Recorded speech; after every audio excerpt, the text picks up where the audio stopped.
Alright. Hey everyone, Mind Circus here. What we are going to talk about today is probably the hardest question I've ever had to deal with in one of these tips, and it comes from Marie, and mailbag, hey mailbag. Okay. Hair, especially waving hair. One can't really cut it out, so I guess one has to somehow blend it into the background. If you have examples for that, I'd like to see.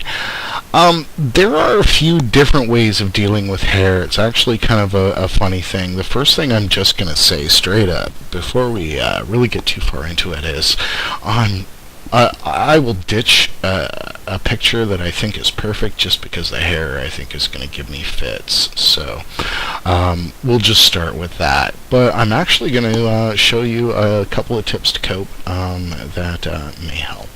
I'm going to get right to it because I got 3 tips and I want to cover all 3. The first is just the basic stuff. So I'm just going to start, of course, with a new image, and I'm going to color it black. Then I'm going to get a picture, and oops, just get somewhere where I can quickly copy it. I like opening pictures in web browsers because I can just quickly hit copy image and paste it over here. Now, this is pretty much the typical hair that I'm going to use on an avatar. I'm not usually going to go any wilder than this unless there's some really good reason to do so. Part of the reason is a lot of the stray stuff I can actually just go ahead and as you mentioned, I can erase it. I'm going to make those choices while I'm working on the avatar, and really it's going to be how badly does it impact the actual look of the hair. But this one's a good example because this is one that I would erase. And I would erase because, and as you'll see, it's very easy to do so. Now, before we take another step, like every image editing program has this super duper feature that they say will help you cut things out and remove wisps of hair. I know Photoshop's been promising to do it for years. PaintShop Pro's got a couple of baked-in tools too. Don't trust them. Seriously. First off, if you're working big, it's not a problem. So we're working big here, of course. And I'm just going in on it like this. Okay. Now the choices I'm going to make are things like this little strand here. Now, you know what? I'm working so big at this point, if I brought that down, I could actually keep that strand of hair. But I'm not going to. Okay. I'd much rather spend a half an hour choosing the perfect font and its placement than I would, you know, blocking out the model. Now, if you see, I took out that strand of hair and it doesn't do anything, you know, and I can do the same with that little curly bit up here. So I'm going to make little choices like that as I'm doing it. And if I put her back to avatar size, look, I'm never going to notice. So I'm going to come down here on these edges really quickly, and again, I'm just going to be making these choices as I'm taking her out. Now, when I get to this point, absolutely, I kind of like the way this little one comes out, so I will bring that eraser brush down to just about nothing, and I will get in there, and I will get that like that. Okay, and I will do that on a case-by-case basis. I'm not going to do that very often, but you know, I really like the way that this kind of bit comes out here. And again, it's important to note that, you know, when I go ahead and put this at avatar size, we're going to lose a lot of those problems with the, you know, that we notice when we're at this level. See, we see all these pixels coming out here in this little bit of haloing, but when we get her down to size, you know, it's not going to matter as much. So tip number 1 for hair is, yeah, you can go in on every edge and you can make it look super duper. And if you want to spend the time on it, fantastic. Just make sure you've got that big picture, like I've been talking about so much across all of these tutorials. So, that was tip 1. No thanks. We won't be keeping that. That's already been done somewhere else. Alright, now I'm going to talk about step 2. And step 2 does involve using pretty much hair that I personally may not necessarily think about using unless I'm using some kind of trick to do it. So let's grab this picture here. Let's take a look. And wouldn't it be nice if I could keep all these little strands of hair coming out here? Wouldn't that be phenomenal? Well, let's take a look. I'm going to copy that image. I'm going to paste it into our new one. And there's a couple of ways we're gonna allow this to happen, really, at this point.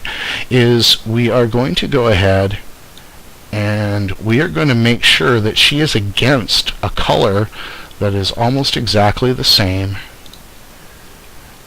as the colors behind the hair here. We'll choose this color right here. And what we'll do is we'll just make a box to represent the background of the avatar behind her. Okay, and we'll place her behind it. This is good enough.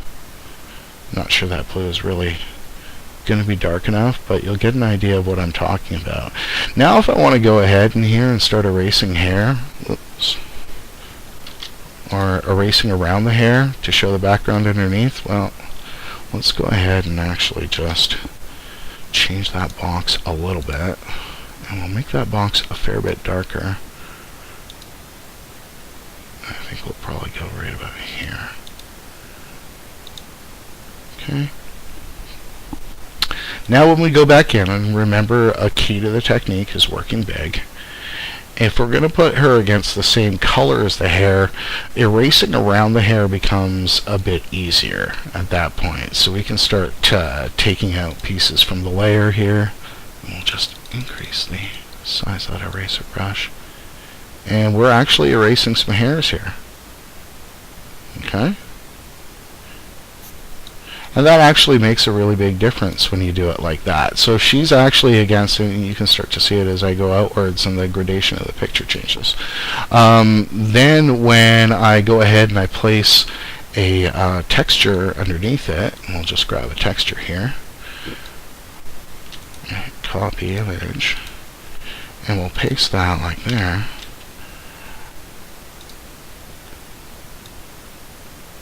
Now again, it all comes down to the colors that we're using, and the first thing I'm actually going to do is I'm going to change the hue and saturation of that background image. Adjust the hue and saturation to make it a similar color. Oh, sorry, not the hue and saturation. I'm going to actually colorize it. My bad. When we go to colorize it, what we're going to do is we're going to find a similar blue. See, the blue that she's against is more purple. I'm going to up the saturation level on that. And then let's change its layer blend options instead, and that's a little better. Okay, fade it out. Okay, so it gives you an idea of what we're doing, and that's basically, you know, to incorporate her over it. If we must be placing her over the image and we do want the hairs, let's just make sure that the color values of the picture underneath are complementary to it, and that way we can start erasing. See, if we take that out there, you can see the mess that's made, and because working big covers your mistakes, and really all I'm doing is taking out things of a similar value. Okay, so I think that should make sense like that. So that's another way I'm going to handle hair. But let me show you my favorite way. And it's actually funny because I was talking with Dissy about this. And Dissy, by the way, enough respect. Her last few avatars have been absolutely amazing. Let's just kill this. I guess I could have just started with a new picture. Alright, and here's what Dissy said. And she says, well, likely I do it a bit different than the original tip. I find that it works best with pictures that have a solid color background. Basically, I just paster the model pic onto the background as a new layer, and then change the opacity. And either I usually use multiply or soft light, then you can duplicate it and change it back to normal and erase around the model. Wow. That sounds really complicated, but it totally isn't, and I'm going to just I'm going to demonstrate what Dissy is talking about here. And anybody can do this, and I think you'll be really impressed. So the first thing I'm going to do is I'm going to grab an image that I really liked and had crazy hair on it. And it is here. And let's check it out. So, crazy hair, right? But I totally love this picture. So I'm going to copy this image. I'm going to bring it into Paint Shop Pro, and the impression that I had from it was as nice as it is up and upside down. It's actually, if we invert it twice, so invert it vertically and then horizontally, it's a really spectacular picture like this. And it is just a tiny bit off center, so I like the symmetry of it when we actually center it a little bit like that. Okay, so I love this picture, but you know, how am I going to deal with hair like this? Well, here's what I'm going to do, and this is what Dissy is talking about. It's instead of going ahead and erasing the layer that the model is on, you'll see what we're going to do here. The first thing that we're actually going to do is just kind of create a grayish background that she can go over like that. And then this background, we're going to, again, like I said earlier, let's try and color it as close to the background behind her as we can. Just kind of an off-white.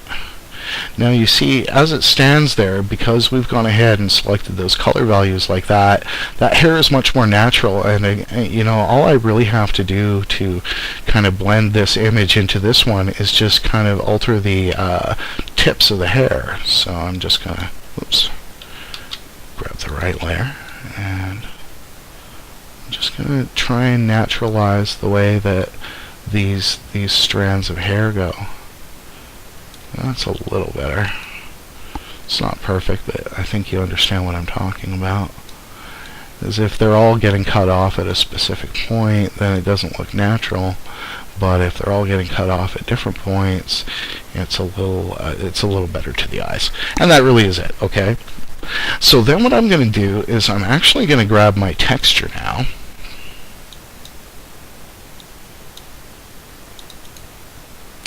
And I'm going to copy it, and I'm going to paste it on top of the other two layers, and try and get some good composition out of it. Now we can't see what's underneath yet, but the next thing I'm actually going to do, just for the sake of this, is I'm going to completely desaturate this color so that it's just kind of a black and white texture. And now what I'm going to do is I'm going to change my layer blend options, and not dodge, but sorry, there we go. Now what I've done here is kind of a nice effect, but what I really want to do is fade this out. I think we're kind of losing the picture here. Give me another second. There, and that's what we're looking for.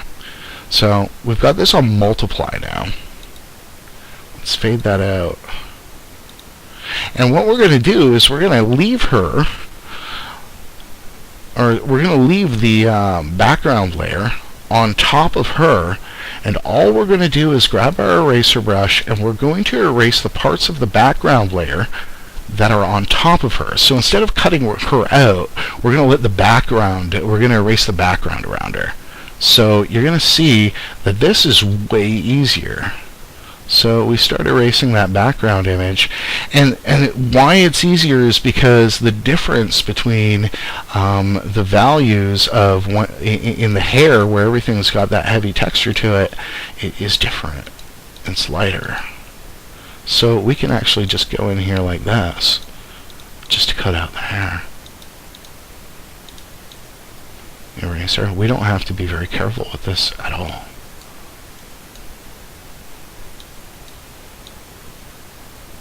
And there we go.